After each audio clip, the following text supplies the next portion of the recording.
It was Texas, it was Tennessee. It was what I had. Howdy, folks. Welcome into the Texas to Tennessee podcast. My name is Steve. This is Soul Gravy up Howdy. here. It's his show. Good to see you, Soul Gravy. Yeah, long time no see. Absolutely. And tonight we have a special treat for y'all. We see you out there on YouTube and Facebook. Thank you for joining. We have Brinson Strickland in with us tonight, a longtime manager for Clint Black. Welcome in, Brinson. Well, thanks for having me. Proud to be here. Yeah, we're super excited. This is a little bit out of the, I don't know if I'd say out of the norm, but probably a majority of the guests that come on the show tend to be folks kind of in the middle of their music journey from an artist perspective. And Right. I know a little bit about your story, but I think it might be better to hear it from you. So would you mind taking a couple minutes and giving us a little bit of your backstory? No, not at all. And feel free to flag me if I start to bore you. I doubt it. I'm from Texas, grew up in the Dallas-Fort Worth area, grew up in Euless, Texas, and kind of played music throughout my young life. My dad was, loved music. My brothers played music, and so I played recreationally. I went to school in Texas. I went to TCU in Fort Worth and spent time at a little Baptist college in Brownwood, Texas, Howard Payne University. If you have the chance to visit Brownwood, pass on that. Oh, okay. All Yeah, right. yeah, you're That's good. good to You know. don't, yeah. Best thing about living in Brownwood for 2 years is I no longer fear prison. Uh, So, you know, there you go. Okay. it but Fair. anyhow, I played music just to sort of pay my way through school. And I got out of school and got an offer from a band that was doing well regionally in Texas at the time. Now, this is, 1989. So I thought, well, I'll do this and see what happens. Just I'll do it for a year. And so I joined this band, and they were again doing well regionally, and a year became two, and two became four, and one day I woke up and wait, I'm a musician. How did this happen? That wasn't part of the plan. So I stuck with it a little longer, and then the drummer and I in that band got an offer from a band that had a deal here in Nashville on Liberty Records, a band called Pearl River. So we moved to Nashville in 1995. Matter of fact, this is my 30th year in Nashville. Man, we moved here and we weren't here 2 weeks and we lost our record deal. Yeah, so I was like, great. So we're sort of slugging it out. We were managed by Glenn Campbell, had a management company, Glenn Campbell Management. So we were managed by that company. And they also managed this young guy named Bryan White at the same time in the 90s. They had Brian as he was developing, he was on the road with our band as our merch salesman. And he Oh, was terrible at it, but he's a great singer.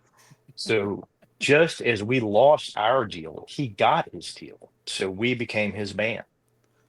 And we ended up being best friends. And he and I and Derek Georgia, the guitar player, we were all roommates. And it turned out that losing our record deal was the best thing that ever happened to me because we became his band, and then he blew up right. 95, 96, and had a string of number ones in a row. And we went from just grinding out in the van to suddenly he's playing arenas.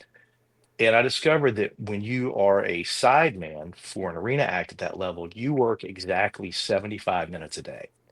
Right. And I was not equipped for that kind of free time. Like you can only read so many books. You can only try and amuse yourself so much. So our tour manager at the time quit, and his manager was good friends with Steve Warner. Steve Warner's steel player had been his tour manager. Alan Love still is to this day. Okay. And so Steve said, well, he pointed at me and said, well, you already have a tour manager in the band. You should tour manage. I'm like, okay, Steve Warner, I'll tour manage. So I started tour managing and playing in the band too, which it made perfect sense because, I certainly had the time. It saved Brian half a salary. It saved us a body out on the road. And again, we were great friends, so I had a vested interest in him. So I did that for the next 5 years. And now I will qualify this by saying I was a good guitar player in a town full of great guitar players. So, and I thought, maybe need to find an off ramp.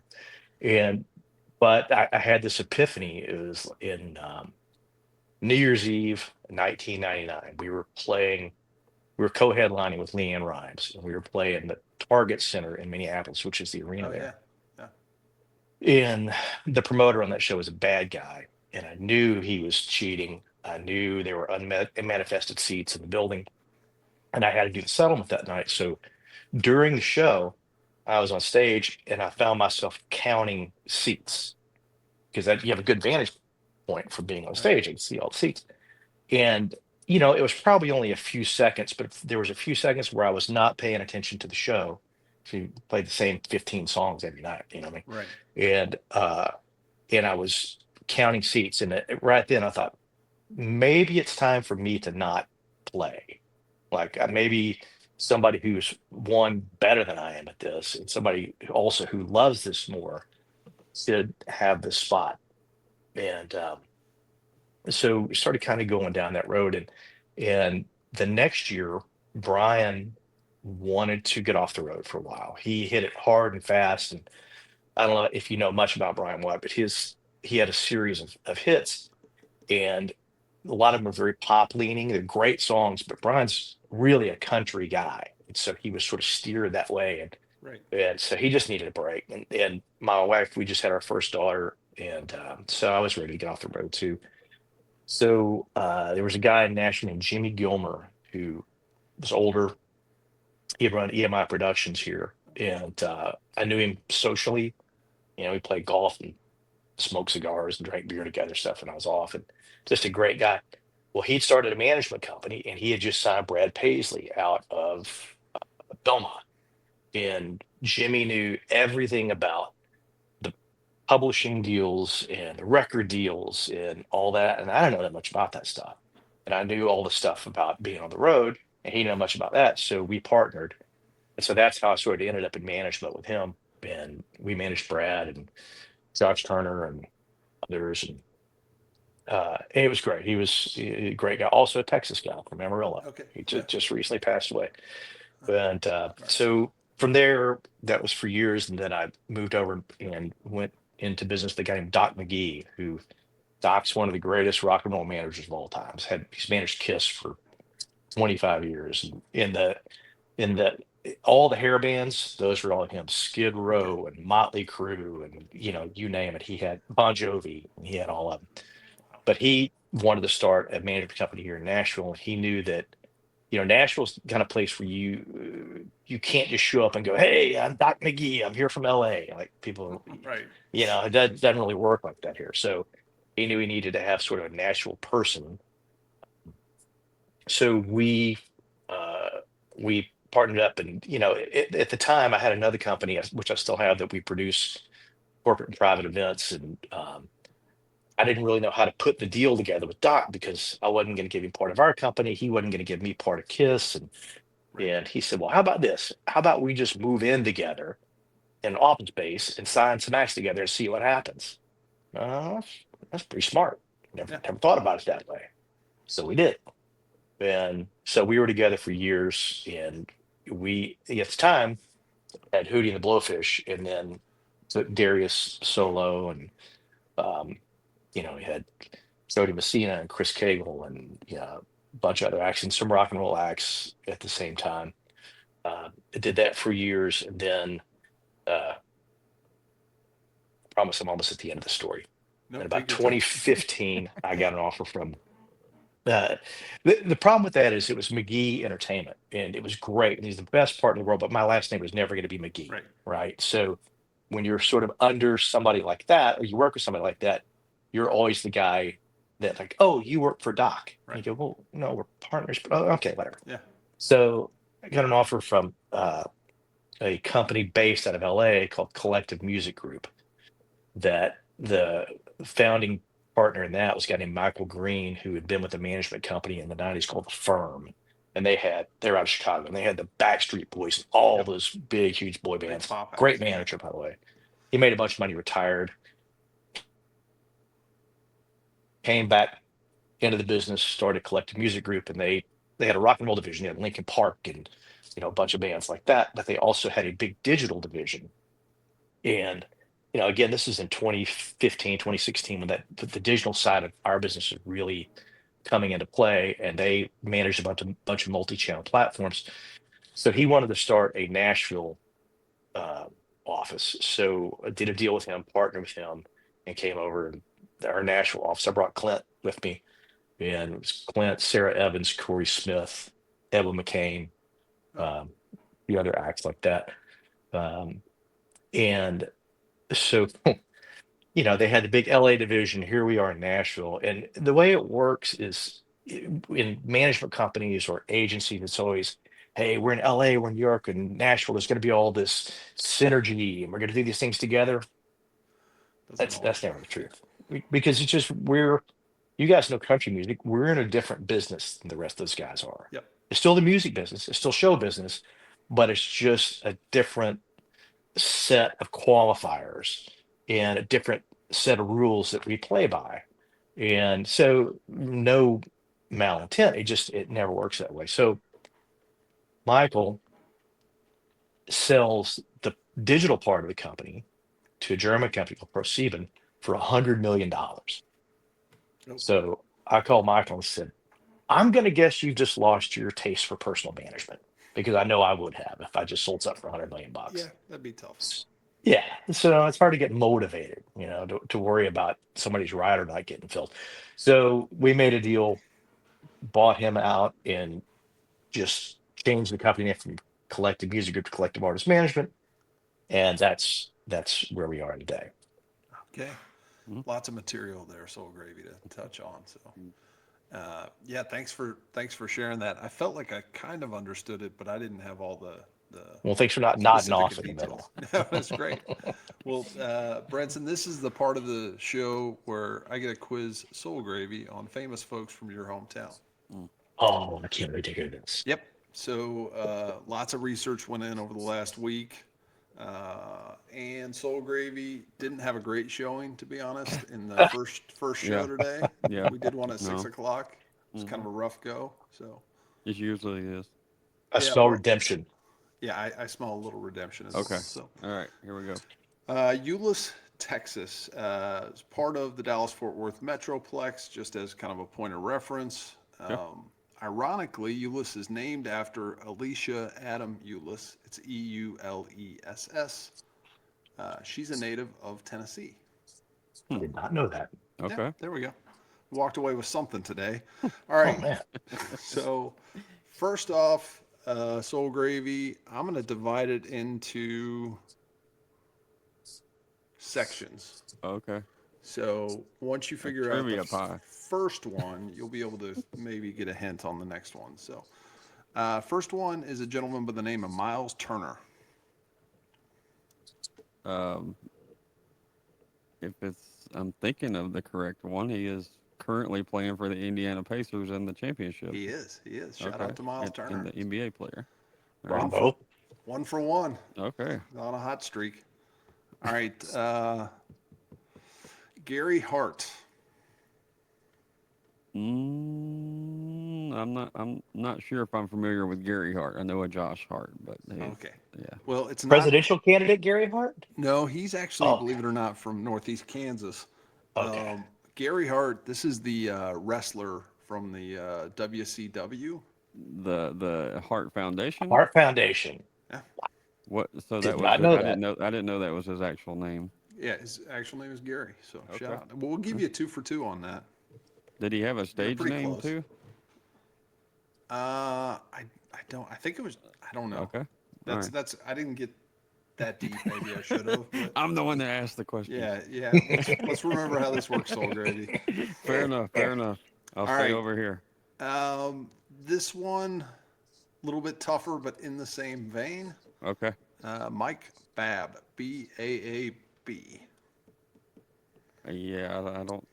He's a good friend of my brother's. Oh, all right. Tell us Cool. about Mike. Yeah. Mike Babb, football player, played for the Cleveland Browns. Yep. Okay. And now I think he owns car dealerships. Great guy. There was a whole Babb family, 4 or 5 boys.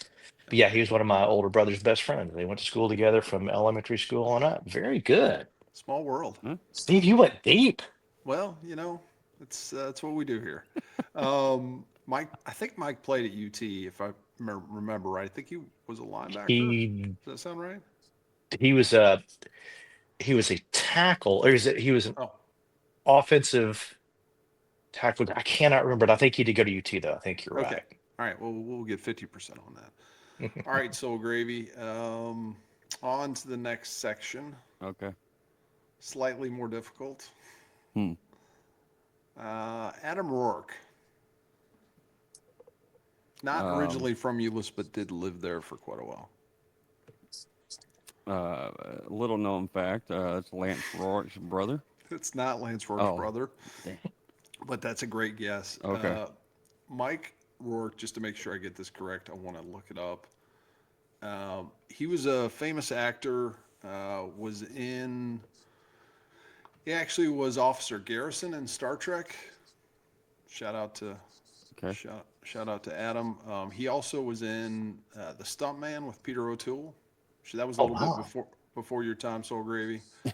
Um, he was in also a series of like Hell's Angels on Wheels, The Losers, like the Bruce Dern, Peter Fonda, Jack Nicholson I've probably biker seen the movies. face if I Yeah, had to guess. you'd probably recognize him. Wow. Hmm. All right, let's see. Who do we have next? Clicking back and forth. Michael Muhney, Muhney. I don't think I'm familiar. Not familiar. Michael was an actor on Veronica Mars and The Young and the Restless. Okay. I've not too big on the soaps, but I've probably seen the face somewhere. Yep, fair enough. Two more. Okay. Sarah Shahi, Shahi. Mm-mm. She's an actress on The L Word. May or may not have seen No, that. no. Okay. And then last, I think maybe the most famous person that I could find is a young lady by the name of Janine Turner. Mm, I'm not familiar by name, but no. Okay. Have you ever seen the TV show Northern Exposure? Mm-hmm. Long, You yeah. would definitely know her if you saw her. Yes. Okay. Yes. That's a good way to put it. So, All right. And she also is a singer. She had uh, did have an album. There was a part I left out where I ran an independent label here for a while, and we actually talked about oh, releasing a project on her, but we ended up not doing it. But she's very, very, very patriotic in her music. nice. But Okay. she's a legit singer. All right. Uh, all kinds of stuff. Well, Wow, Soul Gravy, I think that you did Yep. pretty well. I recognize the. I googled, and yes, I remember the face. Yes. Yeah, yeah, for I had sure. to make notes of what you said. I didn't know these things. I can forward them to you if you want. Thank you. All right. Well, thanks for indulging us on the hometown bit. We're going to get into a little bit more questions, maybe touch a little bit more on your career arc. But Brinson, you mentioned about being with Bryan and kind of knowing or getting that feeling that it was maybe time to transition. Mhm. How would you describe being on the road in that kind of situation? I mean, that was obviously very different than what was going on in Texas when you first Mhm. started. This is a whole Mhm. another level. Yeah. Um, Aside from being busy for 75 minutes, how would you describe that to somebody who has like zero idea of what that world is like?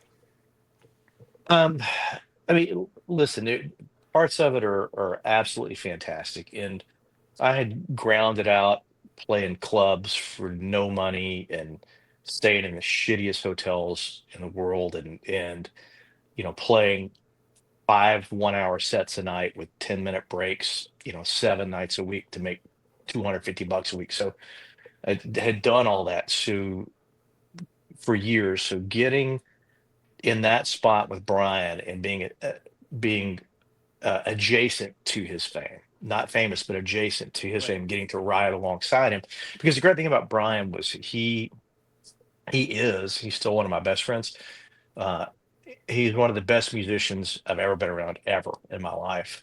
And he treated it like a band. So it wasn't Bryan up here, and then all the band back Right. here. Like Sound we always were, like it. yeah, no, we were across the front, and we played like a band. He played like a band. So I was very fortunate. That's not always the case. So musically, it was really rewarding because it was, there were a bunch of players in that band, and you had to be a player, and it elevated my it elevated my level of competence just being around those guys. So that was a real blessing. And suddenly not sleeping on the floor of a van driving around, and you're in a bus. It's the greatest thing in the Yeah, world. for And sure. even You though the made it. first year there were 13 of us on a bus that slept 12 people, still it was like having a suite at the Four Seasons, until you realize, well, there's a lot of people on this fucking bus. Right. Um, but we worked, like we would do 180 or more shows a year. Sometimes we were doing two shows a day. There was one uh summer month where we did 31 shows in 30 days, because we were doing some two a Oof. days also, and that was a little punishing. But Yeah. again, it's not like you're going into the coal mines. You're still there's people that help carry your stuff, and nobody's shooting at you, and you're inside, and people are feeding you, and you're in a business where people applaud for you every 3.5 minutes. Right. So that'll warp your brain. Yeah, I Even imagine. though again they weren't applauding for me or whatever, we were They were. adjacent to it. Yeah, Yeah. oh, thank you. Um, but it takes a toll. It takes a toll. My wife and I, the first year we were married, because she was in the record business too. She worked for Warner Brothers Records and as a record promoter, and we still laugh about it. We think we slept in the same room like 22 nights in the whole first year we were married. And I was gone when my kids were young, and Right. there's a whole lot of cats in the cradle shit that goes through your head when you're like that too. And my wife was traveling all the time also, so we would cross, and rarely were we both home at the same time for the kids, and the kids didn't know any different. So they're resilient to it. So listen, there's a toll uh, that it takes, but it's if you love the music, if you love what it's about, it is a great life. It also and this is a wildly unpopular sentiment, but I will say it anyhow. It's also a trap for sidemen, because it is taking the joy of playing out of it. Okay. If you can remove that bit for a second, Right. career wise, it's a lot like being a bartender, in that when you're in your 20s, you can make pretty good money being a bartender. You can have a lot of fun being a bartender. But one day you wake up and you're a 50-year-old bartender, and other people aren't hiring 50-year-old bartenders, right? So it's the same with music. Like, you have to be careful if you get in a trap.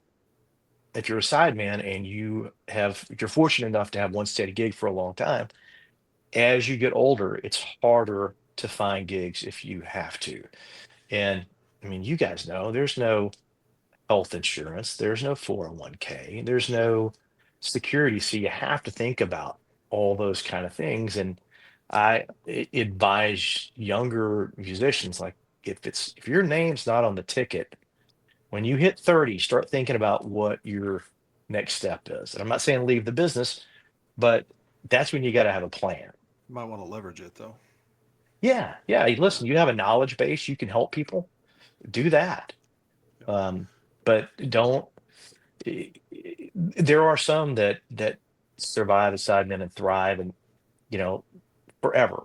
Um, Clint's had some of the guys have been with him since 1987. You know, Zach, his tour manager, Zach's last job before being with Clint was he was Stevie Ray Vaughan's guitar tech. Right. I met That's how Zach long and he's been with. You heavily. met Zach. Yeah. Yeah. He's an Army of One. He's the Yep. greatest. Yep. If I hear from Zach on a show day, if I'm not on the road, and I see him call, I was like, oh, somebody's either dead or dying. Right. Because other than that, like, he just handles everything. That's great. But I'm sort of straying from your point.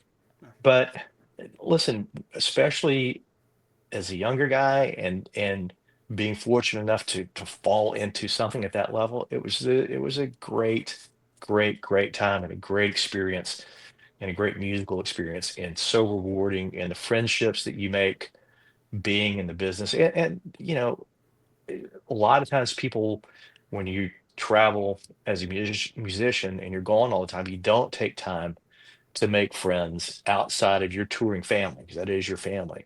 Right. But that's another thing I encourage younger musicians, like, man, make friends with other bands and crews, make friends with the radio guys, make friends with Mm, production guys, because those will be your friends for life. Yep. mm, And it's easy to not do that, because even at a higher level, you see the inside of a lot of nice venues, you see the inside of a lot of nice hotels, but you don't see a lot else. Right. mm. You've been everywhere, but you've seen nothing. Yeah. Yeah, that's interesting. Sounds like a good line to a song there. Yeah. So I was doing some research. I'm pretty sure you can tell me as far as the year goes. I'm pretty sure that I saw you with Bryan White. He was with Vince Gill in 1997 at the Mid South 97. Coliseum in Memphis, Tennessee. Absolutely. Absolutely. I remember that show. There we go. Huh, very That cool. you remember Vince's show? He played 3 hours, Yeah. and he would do a 2 hour sound check just because he loved to play. Remember, he had that big old band. He had two drummers. Martin Parker was one of his drummers. I mean, the best players, and they were so great to be with. First of all, Vince's catering. Well, this and Kraft, get this shit. Kraft was the tour sponsor. Oh yeah. So we had a guy out who's actually now my business partner, that his whole job as a sponsor rep. He built this case called Pizza-tainment, and it was the size of a couch. And the front would come off, and it had two pizza ovens, a flat screen TV that rolled up out of it, and a full bar stuck in it. And he would just cook DiGiorno pizzas all day and all night, because that was a craft thing. Hmm. And because it was craft, they were a client of GMR Marketing. So Miller Lite was also a sponsor, even though Vince didn't drink. Miller would just send cases and cases of beers. And Vince loved Krispy Kreme donuts. So you would get to the venue in the morning, and there would just be 200 boxes of hot Krispy Kreme donuts. Oh, Yeah, it was. Oof. I think I gained weight just from the store. Yeah. Oh God, seriously, I think that year, I'm Pizza not and kidding, I donuts. gained Where do like I 20 sign up? pounds. Yeah, right. It was awesome. But those guys, man, Vince knew how to do it and still knows how to do it. He treats the opening acts like gold. And it wasn't Mm, like, hey, Vince gets this stage and you get this much stage. You're like, no, take all the stage, use all the lights, use all the PA. And Vince's guys, were all like him. They treated us like we were somebody, and we really weren't. Um, mm. but that was one of my favorite touring experiences ever. And plus, Vince plays golf every day, so that's handy too. Th- That's one of those concerts that I wish I could see now at my age now. Then I would have been not to make y'all feel bad or anything, but I think I would have been 16. Yeah. So in other words, I knew Vince Gill's music and I knew Brian's music and all that, but I don't think at that age you really truly understand how good Vince is. You're going for the event. Like at 16. Yeah. Yeah, Yeah, yeah. you're Yeah. like, so that's I normal. went because I was working for a radio station in Covington and I got a ticket. That's why I went. Appreciate it. But still, yeah, like now I wish, I would definitely love to see Vince in any situation at that point now. So He's still just as good, if not better. And for him, and Vince, he cared, but he didn't care. Like he would go play golf and then come do the show in the clothes he played golf in, or he'd put on a hockey jersey or something. It's like, for him, it wasn't about the outfits or just any of that to stuff. I'm like, play. I'm gonna get up here and I'm gonna play this guitar with these 10 incredible musicians, and we're just gonna play and we're just gonna rip for hours. And he always paid his band really, really well, because, like I said, they would do 3 hour shows and literally do 2 hour sound checks, not because he was testing anything. He just liked to play. They would just jam for 2 hours. Hmm. Yeah, super It- cool. they had his steel player at the time has passed away. He was an older guy named John Huey, and John Huey had been Conway Twitty's steel player Oh, forever. So, wow. and Vince was so cool when they had sound check. I would just come sit on the stage, sit on the riser with Mr. Huey and listen to him play steel. Oh my God, it was incredible. And then we had this routine where we would finally get the stage and they would all leave and go to dinner. And then Mr. Huey, we'd still be sound checking, and he would come back and go, "Night for dinner, we got catfish and collard greens." And he'd walk off. It's the first the first show of the year of that tour we did. So Vince is 7 or 8 songs into his set, and I had a radio on, and we're on the same channel. And I hear Vince's tour manager on radio go, uh, does anybody know why Mr. Huey's leaving the stage? John just got up and just walked off stage. About a song and a half later, he came walking back up. And so after I was staying in the hall and they came off stage, and Vince goes, "John, where'd you go?" And John goes, "I'm 72-year old, goddammit. When you gotta pee, you gotta pee." That sounds Vince is like a probably fun like, group. fair enough. Oh yeah, you're so funny. It hits, it hits. I can only Yeah. imagine you guys as musicians sound like being timid as far as sound checking after all Oh of that. Like having yeah. to I mean, I know in the show you're first, so Right. there's a little bit less Some pressure grace. because you're Yeah. not following. But sound check, you're following that what you just heard for all that time. So Oh yeah, we're standing there going, okay, are they gone? Is everybody in catering? Everybody in catering? Okay, now we'll sound check. Yeah, nowhere to come in here. We're fine. It was they amazing. Uh, Brinson, I don't know how to ask this, so I'm just going to say a bunch of words and we'll see how it goes. Fire Um, away. so, for somebody who maybe wouldn't understand all the different levels of management on a big tour like that, Mhm. could you just kind of briefly break down, not For everybody, the but positions, yeah, yeah, just from the management position specifically? I'm curious in kind of the differences at that level. sure. So an artist, let's say Clint, we'll just use him. Sure. Uh, so an artist that level will have an agent, a booking agent. So the agent's job is, they're and at a certain level, they're with one of the big agents, it'd be William Morris or CAA or UTA or Paradigm or Wasserman. Those are kind of the big five. Big five, right? Yeah. And their job is to uh, route tours, book dates, do if there are TV deals to do, if there are movie deals to do, they're there to help negotiate, be sort of the and be your advocate. And the thing about an agent and a big agency is there will be certain clients that they are the responsible agent for, but then they have to work all the other clients. So, say for Clint, his agent is Cass Scripps. It's been our agent for 12 years. He's the best agent in the world and the best guy in the world. Um, so he is our RA, but he also has to work, booking a territory for the rest of the roster, another 50 acts.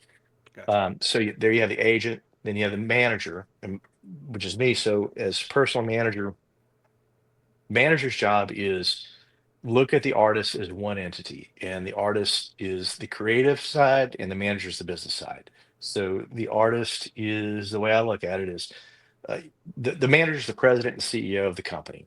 The artist is the chairman of the board, right? Right. It's his company or her company, Right. and we serve at their leisure, um, and answer to them. But as chairman of the board, so a lot of artists are different. A lot of artists want to know everything that's going on. Tell me everything. I want to know every detail. Some artists are like, don't tell me shit. Give me the broad strokes. Let me give you a thumbs up or thumbs down on the big decisions and point the bus in the right direction. And then most people fall somewhere in between. Um, so there you have agent, manager, then you have tour manager, Right. who is in charge of everything once it hits the road. So we talked about Zach, who's Clint's tour manager. He oversees everything: travel, uh, buses, flights, advancing the non-tech portions of the show, catering all the artist needs, uh, all the personnel on the road. Everything that happens on the road is the tour manager's responsibility. Under the tour manager, in a huge tour, there'll be a tour manager and then a road manager. And a Right. road manager, most of the time, will focus mostly on day of activities. They'll focus on hotels and runners and that kind of stuff.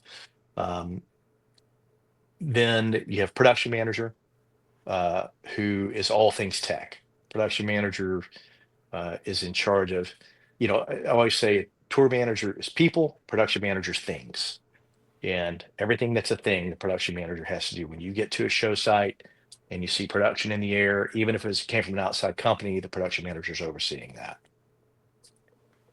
And then you have a business manager. The business manager only handles the money, and they're usually inside of an accounting firm. Yep. I have a very, very strict policy in our company, which is managers. We never touch the money, ever. Like in our office, if you're a manager and a check comes to your desk, you are fired right then on the spot.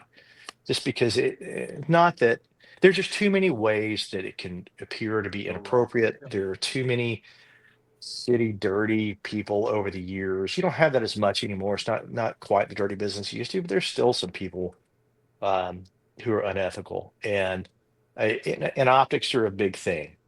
And our artists trust us, but I also am a believer in the Reagan quote of trust but verify. Right. So trust me, but I'm also going to give you all the optics and all the reasons to trust us.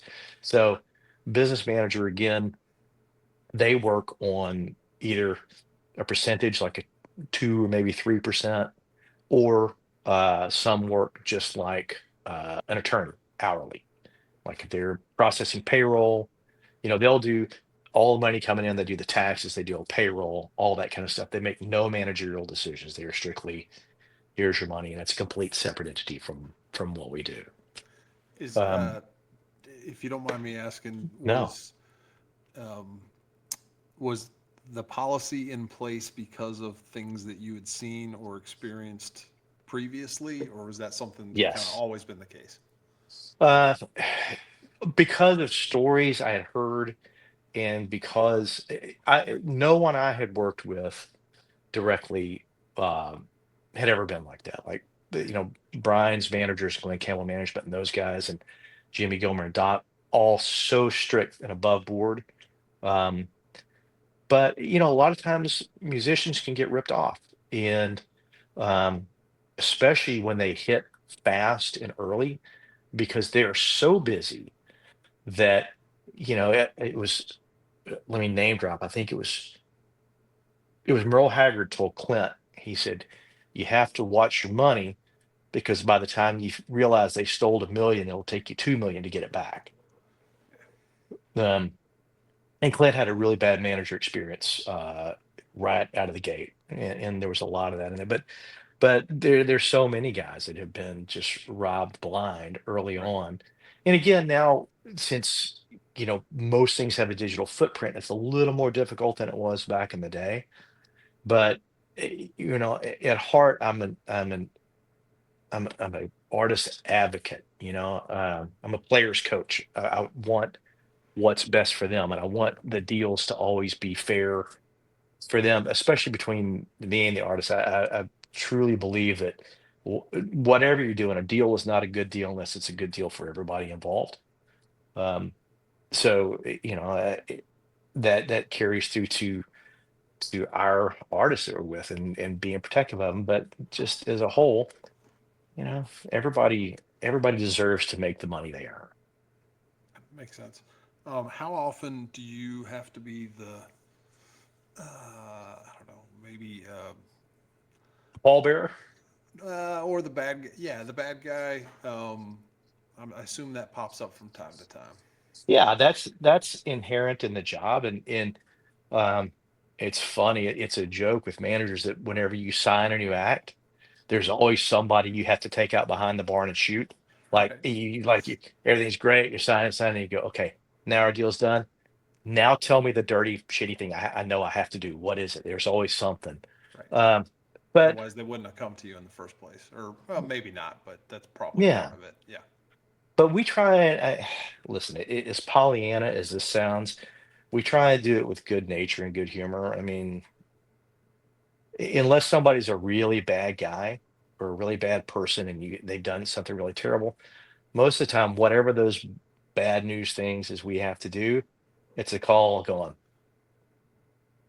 okay, here's what's going on. You're not gonna like this, but here's what we have to do, and we'll do something else down the line. It'll be fine. But we always tell our people that you have to any news like that, it's just information. Remember, you were just transmitting information, and try not to assign too much emotion to it, um, because very rarely does it truly wound someone emotionally or financially what we have to do. I mean, you can hurt egos or hurt feelings for a minute, but Right. there are very few transactions here that really in the long run hurt people. What about external people that aren't on the team? Are you involved in that process anymore where you are delivering the bad news?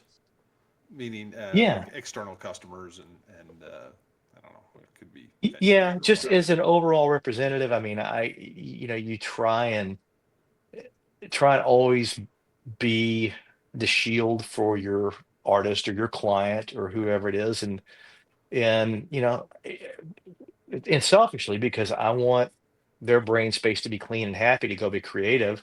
I don't love delivering bad news, but it doesn't bother me because I know where it comes from in me. It doesn't come from a place of anger, Sure. so it doesn't keep me up at night. And if I deliver somebody bad news, I will talk to them as long as they want to talk about it, until everybody feels a little better about it. Yeah. But yeah, it doesn't, whatever it is, doesn't necessarily have to be just related to the music business. If a client of mine has a problem, um, I am not just your manager for this music or just your manager for this acting career. It's like my job is to sort of ease your life as much as possible in any way I can to help you as a whole, to enable you to focus on what you do best and what ultimately makes money for all of us. Right. So I'm curious. It's kind of backing up a little bit, but I'm curious. When you first started getting into the managing side of it, because you were a player before, do you think that kind of knocked down some walls or eased some stigma that may have been there, for other people? It did. It worked for me and against me a little bit. Okay. The against part was just very little, because at first people were going, but wait, I just saw you Mm, up on the stage with a guitar last year, so why should I listen to you? Like, why do you suddenly know something I don't? But that was a very, very fair question. Um, but uh, to your point, it helped because there was a trust level, right. because people would go, okay, You've you've been done there. all the crappy things I have to do. And as a company, another thing we do, we try and only hire people who've been on the road. And if you come in and you haven't been on the road, guess what? You're going on the road and you're going to go out and go sell merchandise for a baby band for 6 months and see what it's like out there, because man, it is so easy to when to sit in your home or in your office and go, yeah, we should go here, then we should play here and play there, and send people all over the country, and then you get to go sleep in your own bed at night. And unless you've had to, again, like we talked about earlier, stay in the crappy hotels and ride in the vans and you know play every place with the corn dog and a dirt road, it's just theoretical to you. So you have to have some empathy for what they're going through, and that empathy will lead you to the next most important thing. Is It's like not everything is about money. Like if all your decisions are about money, you shouldn't be a manager, because there's a very fine line between being a manager and a damager. And if all your decisions are about, now don't get me wrong, I'm not allergic to money.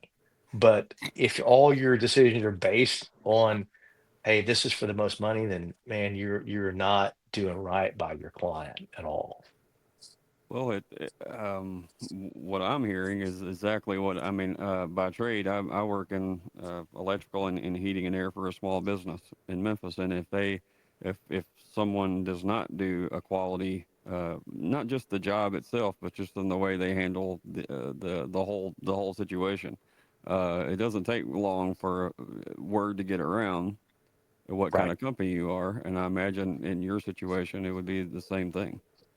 Yeah, and I'm betting in your career, if there are times where you have clients where you'll send somebody out who goes, you know what? No, you don't need this expensive thing or whatever. A bunch And of times. because then the next time when that happens, when they do need it, they're going to trust you and go, okay, you know what? Then I must really need it because you're telling me I need this now. Right. That's a great way to run a business. Yeah, the money will be there in some way, shape, or form if you do your part of it. So, That's right. mhm. If you're playing the long game. So many people try and do it in all our businesses, try and make a quick hit. And man, that's a way to shorten the lifespan of your business. But if you're playing the long game and playing the law of averages, it'll usually work out if you just do the right thing. Mhm. Yeah, and the community gets small too. Go ahead.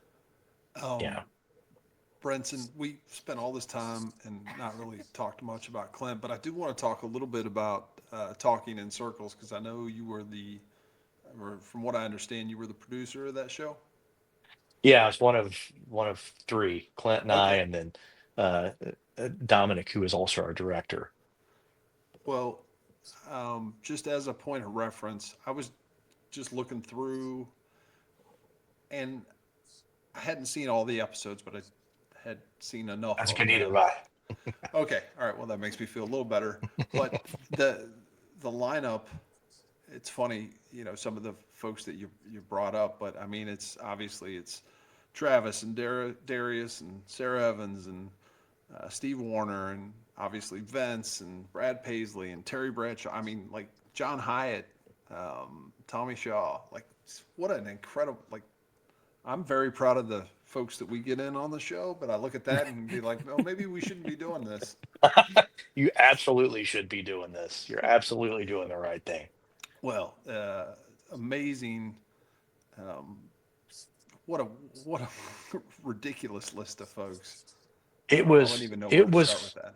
kooky. I mean, it, Sammy Hagar and Peter Frampton and Kev Moe and Dennis Miller, like Kathy Lee Gifford, and like Kevin Nealon. Um, so the first, I'll give you the quick backstory on the show. Clint and I talked about it. If you've watched it, and then you met Clint, he's such a bright, articulate guy and a great conversationalist and so funny and so we started talking about concepts for a show and what we hit on initially was sort of a inside baseball, like just a not even a deep dives, like what do musicians talk about when you're sitting on the bus, when you're not on radio, you're not doing an interview where you have to be short form and give sound bites. Like what's the crap they talk about that's sort of inside baseball to what they're doing. And I'm like, that should be the show. So it was pandemic 2020, and I don't know, it was March or April. And the Grand Ole Opry stayed on the air. They Right. didn't miss a Saturday night broadcast. And what they did was they would have two artists, solo acoustic, on the Hmm. stage, beside the stage, skeleton crew. So we went to do it. I think it was Clinton Darius. And so there were like five Opry people there, and Drew Reifenberger, who at the time was president of Circle Network, was there. And Drew is a great guy. And so the show's going on, and talking to Drew, and I said, "Hey, got an idea for a show I'm going to pitch you." He said, "Great." I said, "You're going to hate it." He goes, "Okay, you're not good at pitching, but okay." It's not a great Uh, setup. yeah, and I told him, I said, "It's inside baseball." And we got on a Zoom with him the next day and let Clint really sell it through. It's here's what it is. It's just us talking. and the things we would talk about backstage, and it's free form. And first Drew said, okay, we'll shoot, we give you budget, shoot 3 episodes. And so we continued talking another 30 minutes. At the end of it, Drew goes, let's just do a whole season. He just gave us a season. So we, everything was closed at the time. So we went to, there's a place here called the Hutton Hotel that they had this great little venue that we had done a show called The Song on a year before it. And so, obviously it was available because everything was available. Right. So we sort of worked around the COVID protocols and just started calling our friends that first season. And that's why it's Brad, and that's why it's Darius and Steve and Travis and all those guys. And, that the guys we knew that lived here that would trust us to do it. And so we did 12 episodes, I think, the first season. And the next season, things started opening up. And then we sort of started expanding to friends that were not necessarily in Nashville. And we sort of had to triangulate between, okay, who would be a good guest? When is Clint available? And then when would they be available? Trying to squirt it all together because we started touring again. And so we would jam, we got to where we would jam. There were a couple times we shot 2 episodes in a day, but that was hard because even for that little show, it was a 50-person crew and a ton of research for Clint. We had a researcher, but he did his own stuff, and Clint goes down a creative black hole with people. So it was too much to do 2 in a day. So, but we would do 3 or 4 a week when we could, and we had to move venues a couple of times. But Steve, I may have told you this story, but one of the craziest things that happened was we got Sammy Hagar. Hagar is the greatest guy. He's such a great guy. And oddly enough, a huge country fan, a big Clint fan. So he flies his own jet sometimes. He's flying from Florida to a show in Arizona. So we got him to stop here. So he shows up, and he's exactly what you want Sammy Hagar to be. That exact funny, outgoing personality, armloads of tequila. He'd started a new tequila company. He'd sold Cabo Wabo. Right. So he started this new tequila company. And so we're backstage before his episode, and he's telling us that he started it with Guy Fieri, this celebrity chef. And he said, we met. He said, we started this business. He said, Guy's become like my best friend. And he said, but we're both so busy. He said, we never see each other. He said, we haven't seen each other probably 6 months. So we're backstage doing the thing. This is when we're still shooting at the hotel. So we're getting ready we're moving the guys to set. I walk out in the lobby just for a second.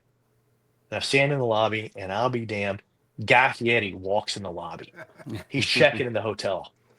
I'm like, hey, wait a minute. And he thought I was some crazy stalker. Right. Yeah. I was like, no, look, trust me. I don't have time for Sammy Hagar's in here. He's like, bullshit. Sammy Hagar is in here. This is what we're doing. So he sticks around, goes to the back, and at the end, he walks on and surprises Sammy. So if that episode is on YouTube, watch it, because just watch Sammy's excitement when he sees Guy when he gets there. Yeah, for those that are interested, I think you can find it on either Peacock or Roku. So yeah, and some probably episodes are on as YouTube. well. Yeah, for sure. Y'all, when it was on Circle Network, I love those guys. I love everything about it. It was so hard to figure out how to get on Circle. I would have friends call me. I could say this is Circle Network's it's defunct now. Right. They go, how do I watch it? And I go, I don't know. Let me just email you the episode. I don't even know how to tell you to find it. So we never were able to get as big an audience as I think the show deserved because of Clint and the guests, just because, Circle really needed another year or two to take off. They were really moving in the right direction, but there was some VC funding that started, and man, when you get VCs involved, all they look at is red or black numbers. That's it. For sure. Well, we are, believe it or not, we're near the end, so you can relax. We have a little rapid fire for you if you're ready. Ready. All right. Start off. What is your favorite Clint Black, underloved Clint Black song? Straight from the factory. Oh, there you go. because I All like right. Western Swing. That's my favorite. Yeah, for sure. Soul Gravy, do you have one? Um, Put you on the it's not spot. an underloved. I still really like Love and Blind. Like that. I know that was a hit. I know that was a big hit, but I still love that song. That's a Fair enough. great one. Yep. All right. I'm gonna go with The Old Man, Oh which I think wow! is like streaming wise is definitely underloved, but there's a Oh yeah, different world from when that man, originally came that's out. going deep. That's a good one. Well, I really enjoy that one. All That's right, why he so asked that question. yeah, it's not He had exactly, he but had the answer already Set loaded. himself up for success. I like it. I like Exactly. how you roll. all right. What's an album that you've purchased more than once, Brinson? Oh, Redheaded Stranger, Willie Ah, Nelson. Oh, I bet I purchased it. No, no kidding. A dozen times because I mean the album when I was a kid, the by the cassette 8-track, when I right? first got a car. I think my dad had the 8-track. Yeah. Then CDs, and you're on the road, you lose them, and I would buy them and give them to people. That's still, for my money, may be the perfect album. Yeah. hmm. Well, good news. I think it's still the The bus. well, we do Oh, have a that's right. connect. That's studio. I'm sorry. We have two connections. Well, kind of connections. One of our friends, one of the friends here in DFW, has Willie's old bus, one of Willie's old bus, Seriously? and he rents it out. But he also travel. He's a performer and artist, and he uses it as well, and it's awesome. That's very cool. And then the studio where Redheaded Stranger was recorded is in Garland, and it's actually Yeah. it's up for sale. Is it really? It is. No Yeah. kidding. Yeah. So just keep that in mind. All right. All right, Um, we'll pool our money. We'll talk about it all offline. right. Sounds good. You get dinner with one historical figure, Brenson. Who are you taking to dinner? Marcus Aurelius. Oh, power move. All right. I like that. You know what? I'm only saying that because I just reread Meditations, and if you haven't read it, I highly, Yeah, it's highly amazing. recommend it. You can read it in bites, um, but it's powerful. Okay. Um, ideal green room. What you've seen a few green rooms in your day. What is the ideal green room look like for you as a player or a manager? I Oh, guess. I got it. We Okay. had the ideal green room. So back when I was in Bryan, we got an offer to play the Desert Inn in Las Vegas. Oh yeah. And we were not exactly Las Vegas kind of, Bryan was really young. I was like, this is going to be death. And then we found out that Frank Sinatra had done like sort of his last hurrah at the Desert Inn, Oh and they had built a dressing room specifically for him to his specs. And it had a steam room and it had a bar and it had everything. They still had it, it was closed off. So we made it part of the deal. Like, we'll do 3 nights if we get that dressing room. yeah. They're like, you really? They had it sort of like taken out of mothballs. It was fantastic. Ah, It was very cool. exactly what you would want Frank Sinatra's dressing room to be. And it's like we just go sit in the steam room like Frank sat in here. It was amazing. I stayed in the Desert Inn. I think in the last few months it was open. So yeah, that was pretty cool. One of the Uh, cool The last older night of Las Vegas. that show, we didn't. It was very straight laced on a Brian's tour. We didn't drink, didn't do anything. But it's the last night in Vegas, so stayed over and drank a lot and gambled and just lost my ass. So I get home and I had 3 green chips in my pocket, $100 chips from Desert Inn. I didn't have $300, but I ended up with 3 $100 chips. Like, oh, crap. So I get home and I thought, well, we'll be back. Well, I'll be back in Vegas the next year or so. I'll just cash them in when I go back. So one morning, my wife and I are having breakfast. TV's on. A spectacular sight in Las Vegas last night is the old Desert Inn was imploded. I'm like, oh, I got these chips. Did you frame them? No, I have 3 great ball markers now when I play Oh, there golf. you go. There you go. Yeah, Yeah. You put them That's to cool. use. yeah, So. there you go. Very nice. All right. First concert that you attended as a fan. First concert you paid to see, and then the best concert you've ever seen? Ooh. All right. First concert I attended as a fan. My dad took me also to see Willie Nelson, and he was playing Will Rogers Coliseum in Fort Worth. Chris Christopherson was opening, and nobody was paying attention to Christopherson. He was up there with an acoustic guitar. Nobody was paying attention. Right. And all I remember is you see it plain as day to this day. After like the fourth song, Christopherson just leaned to the mic and goes, "You people are missing some good shit up here." And then stepped back and finished his show and walked off. Nice. First Great show I answer. ever paid my own money to go see. Actually, I think it was the Cars, the rock band, the Cars. Yeah. Mhm. They were awesome. Is Mhm. that, would I don't that know have been if you were a fan, Reunion? if you listen to those records Yeah. lately, but those records hold up, man. Oh, yeah. Especially the guitar playing. Would that have been at Reunion or? That would have been at that would have been at yeah, that would have been at the old Reunion Arena Yeah. before they Yeah. moved it to where it is now. That's Yeah. exactly right. Okay. All right. Cool. And then favorite concert or best or whatever. Favorite concert. I know that's tough putting you on the spot, but You know what? Honestly, my favorite show ever. Well, two things.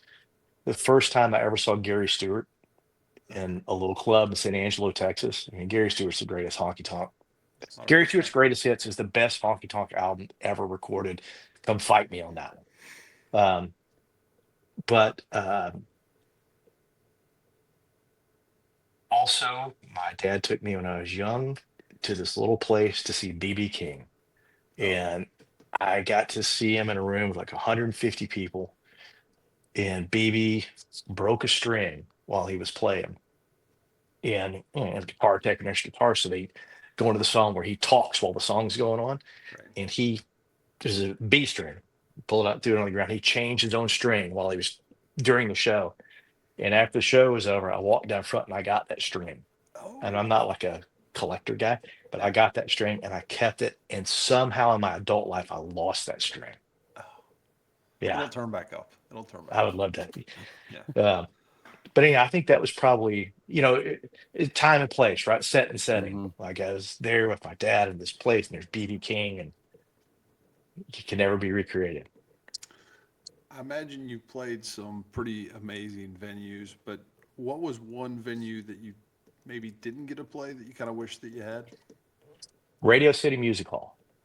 We Hmm. played with Brian, we played everywhere. We played every, Leno and Letterman and every TV show there was. We got to check all those boxes.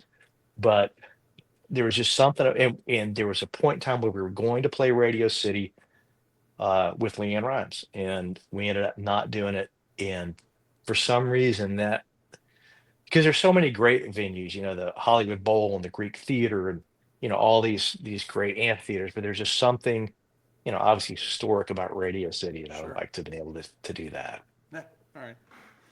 Well, who knows what's going to happen, right? That's right. Do you still play at all?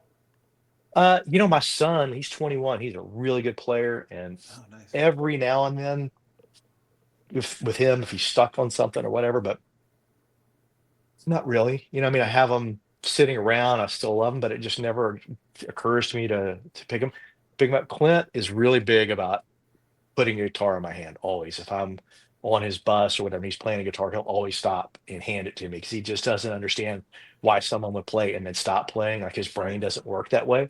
He can't rationalize that. Well, But I just listen. My lot in life is to help others with a lot more talent than I have. And I'm very much at peace with that. well, congrats because you've done an amazing job and also Well, done thank an you. amazing job on this podcast. However, Wow, thank you. before you leave, we do have one final question to ask you. Oh boy. Soul Yep. Gravy. Well, I dug out my Hey, there you go. my Clint Black vinyl here. Those are For, impossible to find right now, by the way. well, Good to know. We need to get that signed for you. That's something you should have signed. That'd be pretty cool. yeah, that'd be. I know a pretty cool. guy. You know a guy. I know a guy. We can work that out. All right. So this started as a joke on episode 1. And here we are. It's still a joke, but it's a good question. It's a good question. So, Can't wait. um, so Brinson, what is your favorite Little Debbie snack?